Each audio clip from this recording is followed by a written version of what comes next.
sebagai doa pembacaan firman Tuhan. Sabda Mabani 10:8.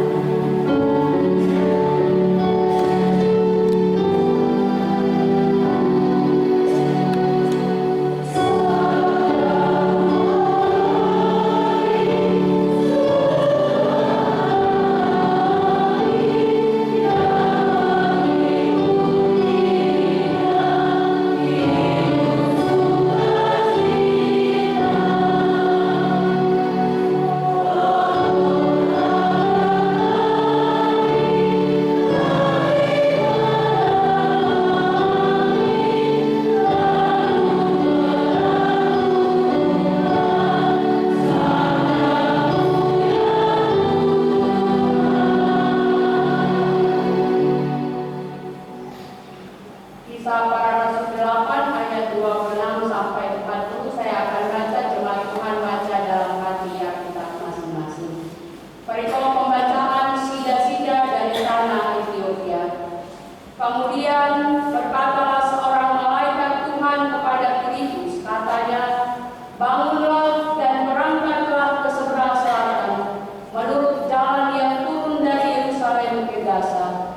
Jalan itu jalan yang sunyi. Lalu berangkatlah Filipus, adalah seorang Ethiopia, seorang sida-sida, pembesar dan kepala perbendaharaan Sri Kandaki, Ratu negeri Ethiopia, yang pergi ke Yerusalem untuk beribadah. Sekarang orang itu sedang dalam perjalanan pulang dan duduk dalam keretanya sambil membaca kitab Nabi Yesaya. Lalu kata Roh kepada Filipus, pergilah ke situ dan dekatilah kereta itu. Filipus segera ke situ dan mendengar sida-sida itu sedang membaca kitab Nabi Yesaya. Kata Filipus, mengertikah Tuhan apa yang Tuhan baca itu? Jawabnya, bagaimanakah aku dapat mengerti kalau tidak ada yang membimbing aku? Lalu ia meminta Filipus naik dan duduk di sampingnya. Nas yang dibacanya itu berbunyi seperti berikut. Seperti seekor domba ia dibawa ke pembantaian, dan seperti anak domba yang keluh di depan orang yang menggunting bulunya, demikianlah ia tidak membuka mulutnya. Dalam kehinaannya berlangsunglah hukumannya. Siapakah yang akan menceritakan asal usulnya, sebab nyawanya diambil dari bumi? Maka kata sida-sida itu kepada Filipus, aku bertanya kepadamu, tentang siapakah Nabi berkata demikian, tentang dirinya sendiri atau tentang orang lain? Maka mulailah Filipus berbicara dan bertolak dari nas itu. Ia memberitakan Injil Yesus kepadanya. Mereka melanjutkan perjalanan mereka dan tiba di suatu tempat yang ada air. Lalu kata sida-sida itu, lihat, di situ ada air. Apakah halangannya jika aku dibaptis? Sahut Filipus, jika Tuhan percaya dengan segenap hati, boleh. Jawabnya, aku percaya bahwa Yesus Kristus adalah Anak Allah. Lalu orang Ethiopia itu menyuruh menghentikan kereta itu, dan keduanya turun ke dalam air, baik Filipus maupun sida-sida itu, dan Filipus membaptis dia.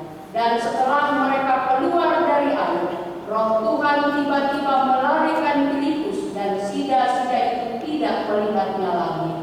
Ia meneruskan perjalanannya dengan sukacita. Tetapi ternyata Filipus ada di Asdod. Ia berjalan melalui daerah itu dan memberitakan Injil di semua kota sampai dia tiba di Kaisaria. Demikian jauh bagian firman Tuhan. Terpujilah Tuhan kita Yesus Kristus. Shalom. Jemaat GKI Pada malam ini yang dikasihi dan diberkati Tuhan.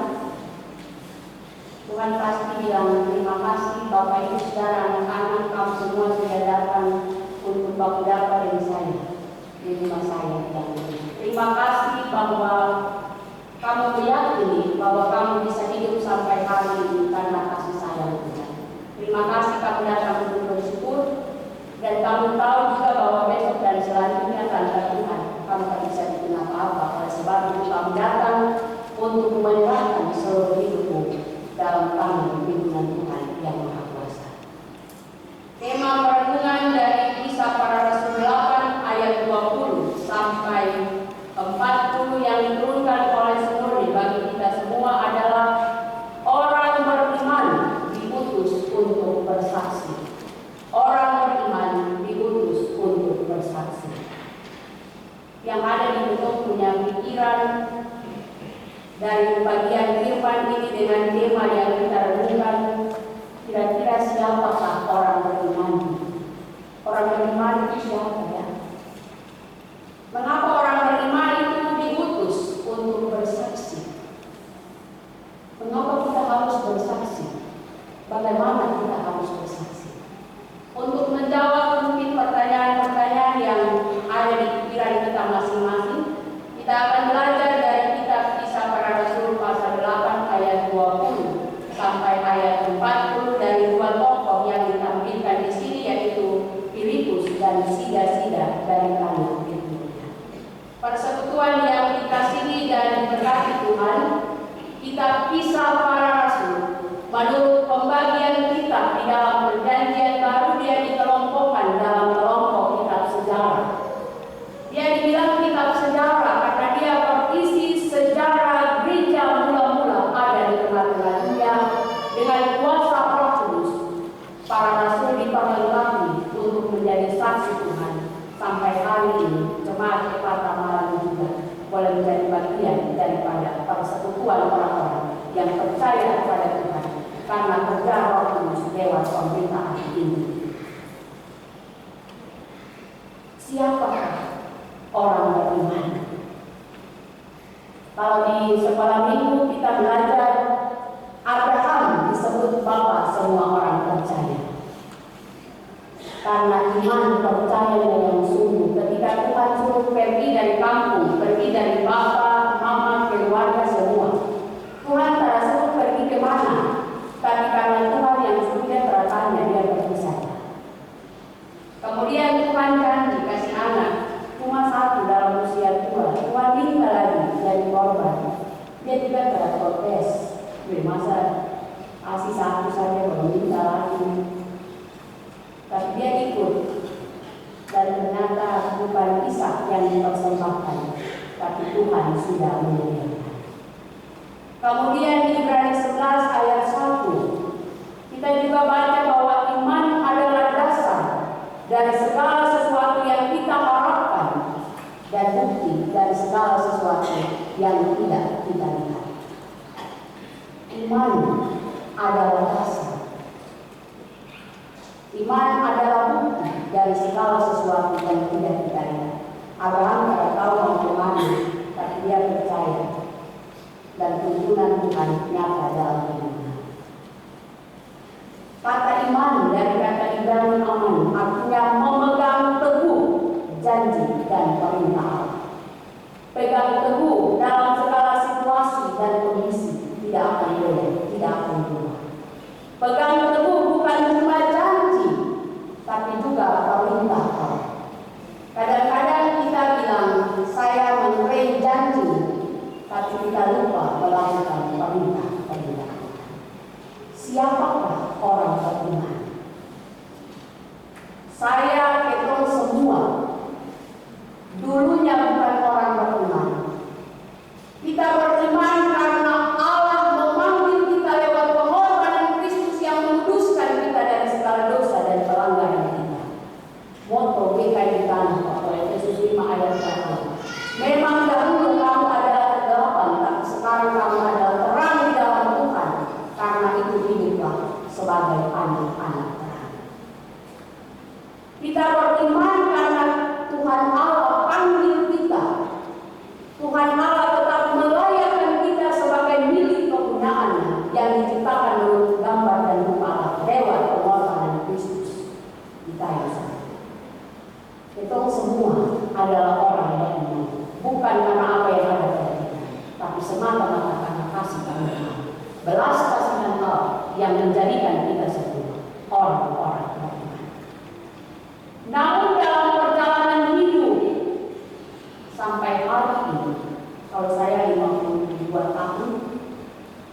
dalam perjalanan hidup itu. Ada hal-hal yang bisa membuat kita berpaling dari iman. Ada hal-hal yang bisa membuat iman kita itu goyah. Tapi Tuhan sayang, dari firman Tuhan terus Tuhan kasih. Roh Kudus sudah Tuhan kasih, sehingga kita punya kuasa dengan pertolongan Tuhan untuk tetap mempertahankan iman dalam seluruh perjalanan hidup orang beriman. Kemudian mengapa orang beriman itu harus bersaksi? Apa isi dari kesaksian orang beriman itu? Kadang-kadang kita bilang Yesus mati untuk menebus dosa saya. Yesus bangkit, dosa saya, dosa dan maut dikalahkan. Keselamatan hidup kekal menjadi bagian saya. Kadang-kadang satu hal yang kita lupa, bahwa Yesus mati dan bangkit bukan saja untuk menebus dosa dan pelanggaran kita, tapi juga menjadikan kita saksi Tuhan di tengah-tengah dunia. Mengapa kita harus bersaksi? Karena kita sudah merasakan kasih Tuhan yang besar itu. Tugas kita meneruskan kasih Tuhan itu bagi dunia. Jadi kita harus bersaksi. Isi kesaksian itu bukan kita sendiri, tapi isi dari kesaksian itu Yesus Kristus Tuhan dan Juru Selamat dunia.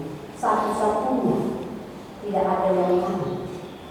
Isi daripada kesaksian itu, Tuhan sayang sudah kasih roh untuk para penulis Alkitab yang tulis, dan dengan iman kita tahu bahwa ini adalah firman Tuhan.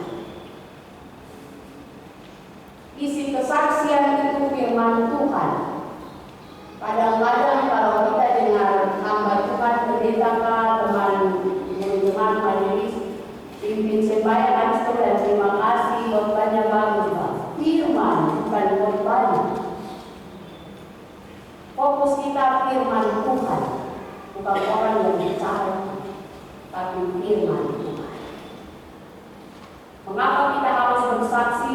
Karena kita sudah mengalami kasih sayang Tuhan. Tugas kita meneruskan kasih sayang Tuhan untuk dunia. Isi daripada kesaksian kita adalah firman Tuhan. Bagaimana kita harus bersaksi? Ayo kita bicara dari firman Tuhan bilang bersaksi dengan apa yang Tuhan kasih. Hati yang bersih, pikiran yang bersih, kata-kata dan kelakuan yang sesuai dengan kasih Kristus yang sudah kita alami dan imani. Nah, untuk hal-hal ini kita akan belajar dari dua tokoh yang diceritakan di dalam Kisah Para Rasul 8 ayat 20 sampai ayatnya yang ke-40. Di sini dibilang tokoh yang pertama itu Filipus. Filipus ini seorang dari 7 diaken yang dipilih untuk melayani orang-orang miskin. Dia pikir itu bukan tugas menjadi saksi pemberitaan Injil. Bagian yang mendahului pembacaan kita bicara tentang penganiayaan yang dialami oleh para rasul setelah Yesus terangkat ke surga. Mereka diberi kuasa untuk meneruskan misi kerajaan Allah itu, untuk bersaksi bagi dunia ini. Tapi para gampang ada tantangan, mereka tidak disukai. Mereka dibawa pengadilan untuk diadili, bahkan mereka ditahan di dalam penjara bukan karena pancung, tapi karena memberitakan Injil Kristus. Bahkan Stefanus, pasal 8 mendahulunya ini, Stefanus dihukum batu sampai mati, dan Stefanus dia dikuburkan oleh orang-orang yang mengasihinya, yang percaya kepada Yesus. Kemudian Filipus ini salah satu di tengah tantangan dan persoalannya, di tengah orang-orang tak suka, di tengah teman-teman dipenjarakan karena Injil Kristus, dong tetap berani. Mengapa dong berani untuk tetap memberitakan Injil Kristus? Karena kuasa Roh Kudus yang ada menguasai kehidupan mereka. Dong tak takut, tapi dong tetap memberitakan Injil karena kuasa Roh Kudus yang menyertai dan memimpin mereka. Filipus ini dia pergi ke Samaria. Orang Yahudi anggap orang Samaria itu berdosa. Orang Yahudi anggap orang Samaria itu bukan merupakan bagian dari keselamatan Allah dalam Yesus Kristus. Tapi Filipus ke sana, dan pasal 4 sampai pasal 23 itu bilang karena kesaksian pemberitaan Injil Filipus, orang-orang Samaria itu dong bertobat dan menjadi percaya. Kemudian Filipus sudah memberitakan Injil dengan pertolongan Tuhan. Orang Samaria sudah bertobat, dibaptis, percaya dan dibaptis. Sekarang Roh Kudus di sini dibilang lewat seorang malaikat Tuhan bilang kepada Filipus, bangun dan pergi ke selatan, menuruni jalan yang turun dari Yerusalem ke Gaza, jalan yang sunyi. Yerusalem ke Gaza itu kalau orang yang di sana mungkin tahu, tapi dari sejarah kita belajar bahwa itu pada gurun dan otomatis tak ada orang yang tinggal banyak di sana. Coba waktu saya ke tempat yang orang banyak, coba waktu saya ke tempat yang aman, masa waktu saya ke jalan yang sunyi, sepi, orang sedikit di situ, bahaya lagi. Mungkin saya belum sampai di sana lagi, binatang buas apa sudah ini. Tapi dari pembacaan ini respon Filipus itu lalu berangkatlah Filipus. Dia pergi saja, dia tak protes-protes, dia pergi saja. Karena dia tahu Tuhan yang suruh, Tuhan pasti akan sertai dia. Dalam ketaatannya itu, sampai di sana dia ketemu dan dia mampu untuk memberitakan Injil kepada sida-sida dari Ethiopia tadi. Taat, karena ketaatannya Tuhan semakin menyatakan kasih dan kuasa-Nya, sehingga Filipus tetap dimampukan untuk bisa memberitakan Injil. Dari Filipus ini dia beritakan Injil selesai, kemudian dia baptis. Tidak sampai di situ, tapi karena penyertaan Roh itu tetap ada, dia diutus lagi ke Asdod sampai ke Kaisarea. Tidak terbatas di satu tempat, satu golongan tertentu, tapi dari Asdod dia menuju ke Kaisarea. Nah, cuma yang dikasih dan diberkati Tuhan belajar dari Filipus ini, belajar dari Filipus. Sebagai orang-orang yang sudah merasakan kasih Tuhan, kita pun tugas adalah taat kepada yang Tuhan. Kalau bahasa kasar bilang siapa sungguh mau jadi anak Tuhan, siapa sungguh mau jadi orang berkenan, merespon panggilan itu harus mau dan tidak mau, harus taat. Kita taat, tapi bagaimana caranya? Yang tadi sudah dibilang, dengan apa yang ada pada hati, pikiran, perkataan, dan perbuatan. Apa yang kita punya. Ada yang tidak bisa khotbah, tapi kalau ada kerja bakti, kita akan ngaji, kerja bersih-bersih. Ada yang tidak bisa khotbah, tapi kalau suruh kantor dia begini, kematian dan siap. Karena bertaat. Dan dalam ketaatan itu, penyertaan Tuhan akan terus dilakukan. Lalu kita sudah tapi yang kita lihat ini, saudara di sana dia tidak taat, tapi dia baik-baik saja, tak kena sapi, terhadap masalah kita yang taat ini. Itu kita pikir baru pikiran manusia apa? Itu kita kurang beriman apa? Tapi pasti yang tadi dari orang banyak, dia jalan yang lurus, jalan yang sini, orang yang sedikit. Kadang-kadang kita tahu bahwa rancangan Tuhan bukan rancangan kita. Yesaya pasal 8. Yesaya 55 ayat 8 dan 9. Sebab rancangan itu bukan rancangan, jalan itu bukan jalan, seperti tinggi langit dan bumi.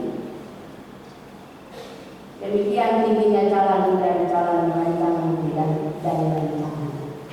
Pikiran kita yang terbatas tidak mungkin memahami Tuhan yang terbatas. Tapi dengan Tuhan kita percaya bahwa jalan Tuhan itu pasti yang terbaik.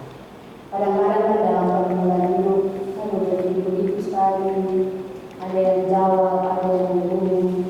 Itu yang kadang-kadang iman bisa goyah, bisa lari. Tapi hari ini firman Tuhan kasih ingat lewat contoh seorang Filipus ini. Dia taat, walaupun jalannya berliku-liku, walaupun yang Tuhan bikin tidak sesuai dengan dia berpikiran, tapi dia tetap taat dan akhirnya penyertaan Tuhan itu semakin nyata dan sempurna dalam hidupnya. Kemudian yang kedua, sida-sida dari tanah Ethiopia. Sida-sida dari tanah Ethiopia. Lewat kita punya pembacaan di sana sebenarnya. Dari pembacaan ini jadi bos Tuhan numpang dia jika Tuhan apa yang Tuhan baca. Filipus saja panggil dia Tuhan. Berarti dia bos.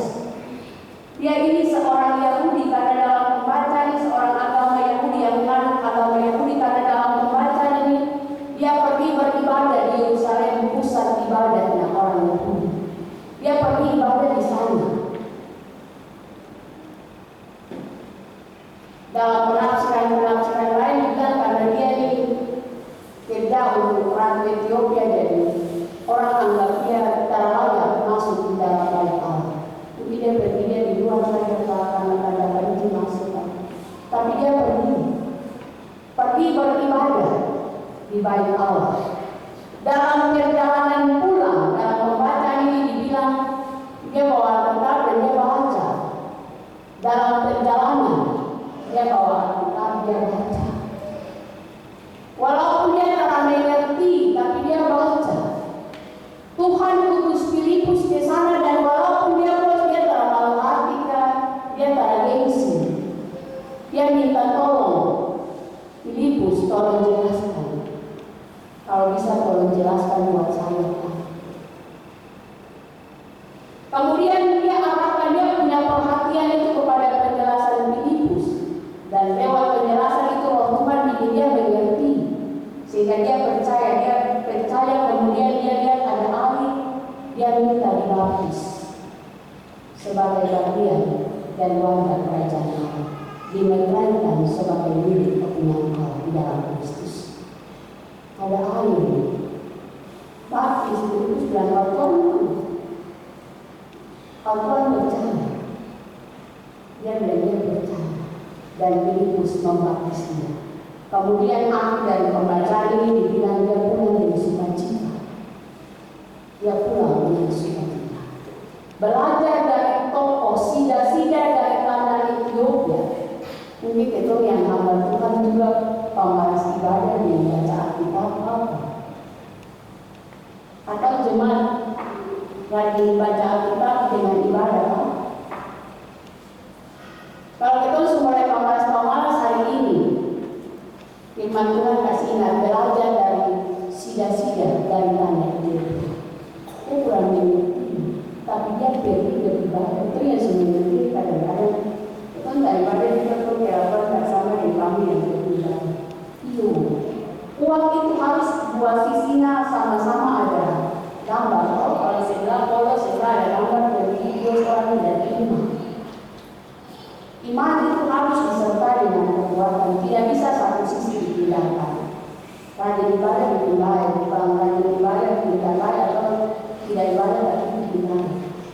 Harus sama-sama supaya ada nilai. Kalau kita suruh mulai pemalas ibadah, pemalas baca Alkitab, mulai hari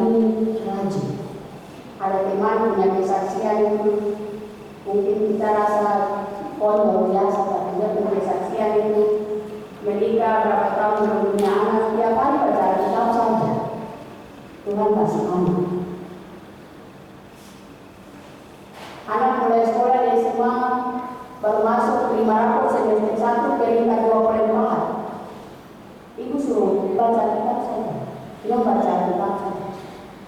Ulangan semester 2 peringkat 2. Mungkin biasa, tapi itu kuasa Tuhan dan hal-hal sederhana yang kita alami. Belajar dari sida-sida, ibadah itu penting.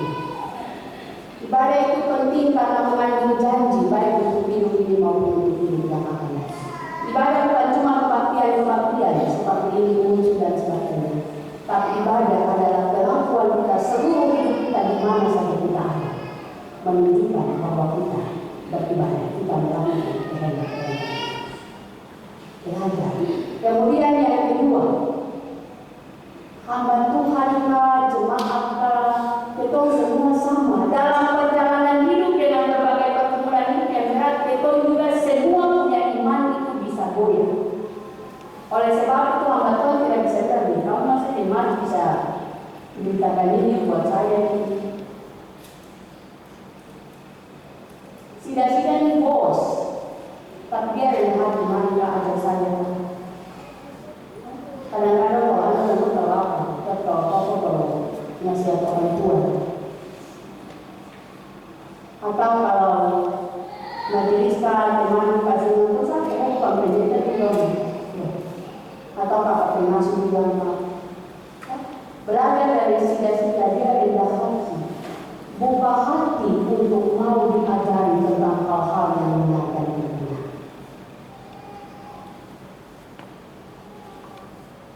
Supaya lewat kerja Roh Kudus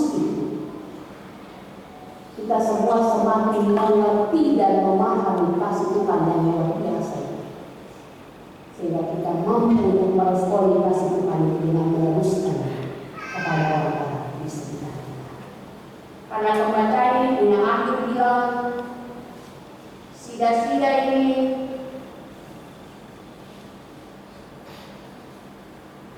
ia meneruskan perjalanannya dengan sukacita. Ia meneruskan perjalanannya dengan sukacita. Ketika kita mengerti tentang Injil, ketika kita mengerti tentang kabar baik yang dibawa Allah lewat Yesus Kristus yang datang jadi manusia untuk bisa selamatkan kita dari segala dosa dan pelanggaran. Ketika kita memahami dan mengerti itu baik, ketika kita mengalami itu dalam hidup kita, maka apapun tantangan dan persoalan, kita akan tetap menjadi anak-anak Tuhan yang suci. Iman kita tidak akan pernah. Kenal pakai pergumulan itu seperti sida-sida ini. Dia meneruskan perjalanannya dengan sukacita, bukan karena dia tapi kekuatan Injil, kekuatan Roh Kudus yang menuntun dia untuk menjalani hal-hal yang berkah. Nah, jemaat yang dikasihi dan diberkati Tuhan, tema tadi bilang orang beriman diutus untuk bersaksi. Hari ini walaupun dengan kekurangan saya sebagai manusia, firman Tuhan sudah saya sampaikan. Roh Kudus sempurnakan berkati. Artikan itu lebih baik dalam kehidupan kita masing-masing, supaya kita tahu sungguh bahwa saya orang beriman. Jaga harga diri kita sebagai orang beriman. Bukan banyak beriman dengan tubuh dan darah Kristus kita menjadi orang-orang beriman. Jaga supaya dalam setiap situasi dan pergumulan kita tetap merasakan kasih dan kuasa Tuhan dalam hidup. Kita tidak pernah merasakan kasih dan kuasa, sehingga kita mampu dengan pertolongan Tuhan diutus untuk bersaksi di mana saja, di rumah, di tempat kerja, di pasar, di jalan, di mana saja. Memang susah karena kita mengandalkan kemampuan sendiri, susah karena kita malas tahu karena mau peduli. Tapi kalau kita mau rendah hati, kita mau peduli, kita mau minta Tuhan tolong lewat Roh Kudus, maka kita akan mampu untuk menjadi saksi Tuhan di sepanjang kehidupan kita. Nama Tuhan dipuji, dimuliakan, bukan berarti tapi biarlah semua yang kita kerjakan untuk hormat dan kemuliaan bagi Tuhan. Tuhan Yesus menolong memberkati jemaat Kepata Malang Pasir supaya lewat pertolongan Roh Kudus jemaat Kepata Malang Pasir semua mampu mempertahankan jati diri sebagai orang beriman. Semua mau merespon panggilan Tuhan yang dengan taat dan setia untuk menjadi saksi Tuhan di mana pun kita ada, kapan kita ada. Amin. Terima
negeri